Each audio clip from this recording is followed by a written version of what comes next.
Welcome to the Forever in Their Hearts podcast with Dale Martin Jr., brought to you by Martin Brothers, providing funerals designed and customized to be as special as your loved one lost. Now, here's your host. Well, good afternoon again, and this is Erik Reynolds, and I'm your host today, and I'm back again with Valerie Martell, Director of Operations for Martin Brothers Funeral Services, and today, Valerie will talk about when planning a funeral, the different ways that friends and family can be included.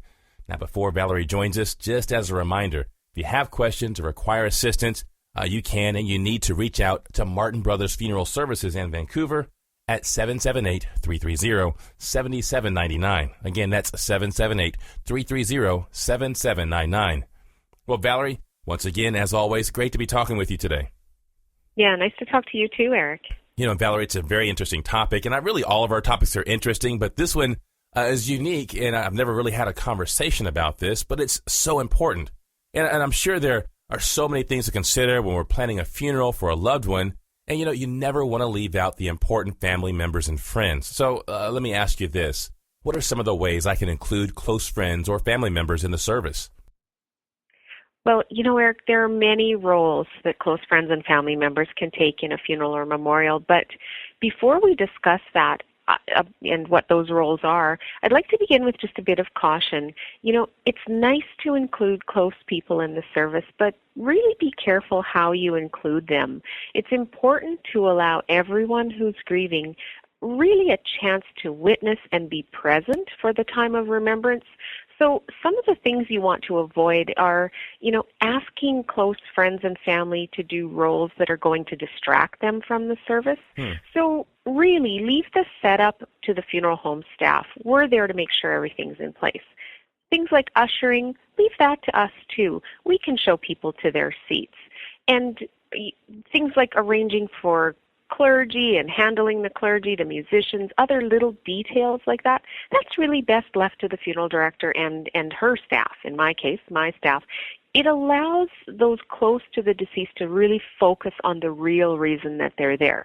So that being said, there are roles, though, that can be filled by close friends and family members. And it's an honor for these people, number one, and we all know this one, to be pallbearers. That's a real honor. I was reading something the other day about the role of pallbearers, and what it said was, we're meant to carry each other.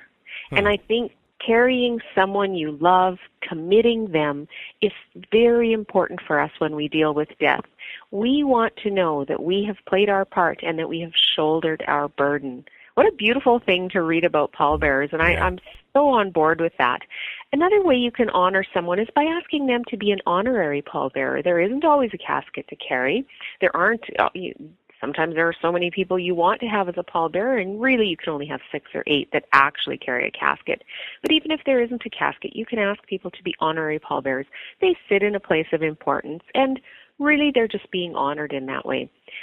Other people could sit at the memorial book and greet people who are coming in when they sign the book. There's always other roles. You can ask somebody to be the eulogist, or somebody to read a poem or a scripture or some other reading. And don't forget your musical friends. They could play a song. Still others might want to say a few words at the reception. You always kind of need someone at the reception to almost do an MC role. And so you can ask a good friend to do that, or a family member. There are always ways that you can honor those closest to the deceased. But even if you don't have a role for everyone, their presence alone is of utmost importance. So always remember that. Yeah, it's always great to allow them mourning to mourn, but also, of course, those that are important to have their role and their part as well. Now, you mentioned pallbearers, and I know, and I've been to some funerals, that the pallbearers usually get like an armband. But what are some other ways I can acknowledge the special people who are participating in the funeral?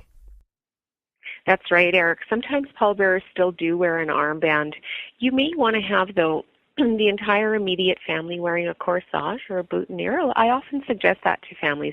They might wear a type of pin or a ribbon that's specific to a particular charity that the deceased was passionate about. For instance, the Canadian Cancer Society uses the daffodil pin, and often if the person passed from cancer, families will request that, and we'll bring those out, and then the whole family can wear them as a sign of solidarity. And maybe something very personal and meaningful, but it's also a way for us as funeral home staff to identify the closest friends and family members. So it does help us as well in a practical sense. One of the most interesting things that I've ever witnessed, and it happened here in Vancouver, and it's the cedar rose. The people of the Musqueam First Nation here in Vancouver have the immediate family and the very close people wear these beautiful roses made out of thin strips of cedar. And the significance to that, besides identifying their important role, is that throughout the service, the family can gather strength from touching the rose on their lapel, because the rose is a beautiful and delicate thing, and when it's made out of cedar, which is a very strong and resilient wood, it's just that much more interesting. It's really meaningful, and it's a beautiful symbol and a beautiful sentiment. So that's one of the more interesting things I've seen lately. But there are always ways that you can identify, and you can sort of give those close people something to set them apart. And, you mentioned the whole immediate family, wearing a corsage together, and it reminded me of actually been to a funeral that happened, and it was helpful for me as an attendee to know who the family members were that I hadn't met before that maybe lived out of town. So that's always a great idea. And it brings me to another question, though, as far as things matching and people matching. What about the rest of the people attending the funeral? Would it be okay, or is it okay, maybe to ask them to wear a specific color or style of dress or something along those lines for the service? Yeah, Eric, sometimes families will ask me this, and it's kind of a tough one. In short, absolutely yes. It's fine to ask people to wear their loved one's favorite color or to dress in a certain manner, but you always have to remember, though, that not everyone will get the message, or not everyone's going to choose to participate. And if that's fine with you, then by all means, go ahead and do that. That's wonderful. In order to ensure, though, that nobody feels left out, so to speak, it might be a good idea, and I suggest this to families all the time, to have available at the door the little ribbons in that suggested color. And then if somebody forgets or, hasn't chosen to wear that color, they can actually pick up one of those little ribbons and attach it to their lapel. It just sort of gives them that opportunity at that moment to participate. And some people still don't. Some people don't pick them up. But, for instance, I had a family that the deceased liked the Pittsburgh Penguins, and I think that's black and yellow, if I'm correct. Yeah, sure is. And so everybody in the crowd was either wearing a jersey, or they had, a yellow flower on, or they wore a yellow shirt or a black and yellow shirt. And then we had little ribbons at the door that we had put together that were black and yellow. And people who didn't hear about it or whatever, they were able to pick that up. And that was really special to the family. Well, and talking about special things to the family, but also maybe something special to the deceased. I remember I was at a service one time where some friends of I were trying to figure out something special to do, but our relationship with the deceased was a more jovial type of relationship. But we did know that his mother and his widowed wife, they weren't as jovial as, say, we were with their loved one lost. And so we wanted to figure out something special to do, but couldn't ultimately do anything, or didn't ultimately do anything, because we had no idea what would have been appropriate. So since you're a professional, let me ask you, if I want to do something special, but I don't necessarily have an idea, what can I do in that situation or circumstance? Well, first off, it never hurts to talk to the family if you're from outside of the family and just say, here's something I was thinking of doing, is that okay? But really the best resource is your funeral director, the funeral director. So when I sit down with people to make arrangements, I'll be getting to know that loved one, the family, what's important to them, what's meaningful to them. And the reason I want to know all that is because not only can I assist them, but I can assist other people with other questions that come along. So I've built a service that really reflects what your loved one was all about. And if somebody else comes to me with a question saying, I'm thinking about this, would this be okay? Or they phone the funeral home and they say, I was really thinking I wanted to have oh, such and such a floral wreath come, and I'll say to that person, well, really, I've spoken to the family, and they requested no flowers for a reason, and that reason was that Right. Aunt so and so is so allergic that she couldn't even be present, or whatever. So I know the family the best. Apart from the really, really close people, I'm the outsider that knows the family the best, and so it's a really good idea to talk to the funeral director. But even if you aren't looking to have something so obvious as some of the stuff that we've been discussing, I'll know those little details about your loved ones. So, it's always okay to talk to the funeral director about that. Well, and it's a great idea to make sure that you can honor, of course, the loss, but also respect those that mourn. And, before we go, let me ask you a couple more questions here.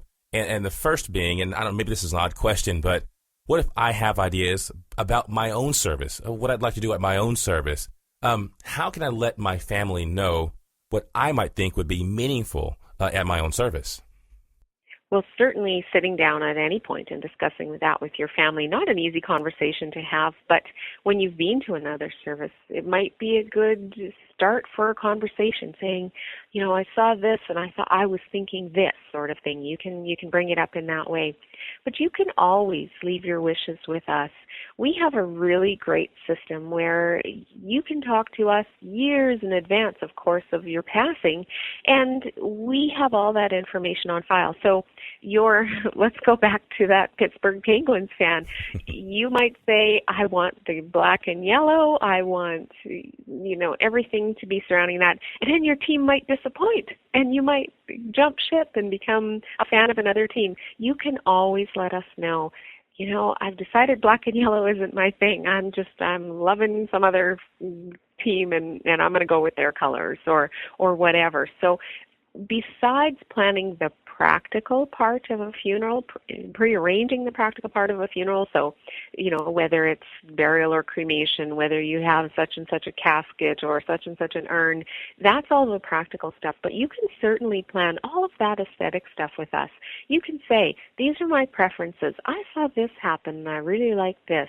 And even at that time, we can talk about it and give you ideas back and forth. And what we do, not only does that stay on our system, what we do is we give you a printout of it and we give it to you to take home along with a little card that says, in case of something, something happens, you call Martin Brothers and they know what's going on. So we give that back to you, and so you've got it on paper, and you can actually take that paper and you can give a copy to your loved ones, putting it in a safe place and making sure it's there. Not only then do we have it, they can take a look at it too, and then you always have it, and you can consult it at any time and say, oh yeah, I'm not a fan of that team anymore. I'm going to give you these different colors or whatever. So that's really the best way to go about it. Yeah, it sounds like great advice, and again, making sure things are meaningful and actually having the interest of the deceased at heart, especially if the deceased helped in the planning themselves. Real quick, before we go, Valerie, do you have any final thoughts you'd like to share? I do, Eric. Just always remember that any of these decisions that you make, whether it's involving people in the funeral, whether it's little theme things with the funeral, you're never making a misstep. No one's going to say, oh, they should have done this or they should have done that. You are doing what feels right to you, and that is perfectly fine. When you're inviting people to be part of the service, and let's say you accidentally miss a good friend that you had sort of forgotten about, don't worry about stuff like that. People understand that at the time of grieving, at the time of making decisions on, and not a terribly, you don't have a terribly large amount of time to make these decisions, things like that are going to happen, and people understand. So trust your instincts, trust your decisions, trust that you know the deceased the best, and that you're going to do the right thing. Valerie, this has all been such a great conversation and such an interesting topic, and I really appreciate you for the ideas on how families and friends can be included in the funeral planning. Now, next week we're going to talk about the types of memorials and monuments that families can choose, and other ways to preserve their loved ones' memories. Now, for our listeners, can you think of someone who might benefit from what we've covered here today? Do them a favor, do yourself a favor, and forward this episode on to them. I promise you they'll thank you for it. And of course, if you have questions, require assistance, maybe you want to do some of the pre-planning that we talked about, or reaching out just to have some of your questions answered, you got to reach out to Martin Brothers Funeral Services in Vancouver at 778-330-7799. Again, that's 778-330-7799, or visit their website at www.mbfunerals.com. Once again, that's www.mbfunerals.com. Well, Valerie, for myself, for the listeners, as always, thanks so much for the conversation today. Thanks, Erik.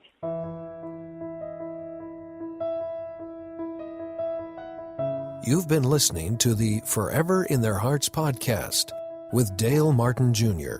from Martin Brothers Funeral Services. Our 4 generations of service in the funeral profession have equipped us with a legacy of understanding. In your hour of need, Martin Brothers is there. Call Martin Brothers in Vancouver today at 778-330-7799 and visit them online at www.mbfunerals.com.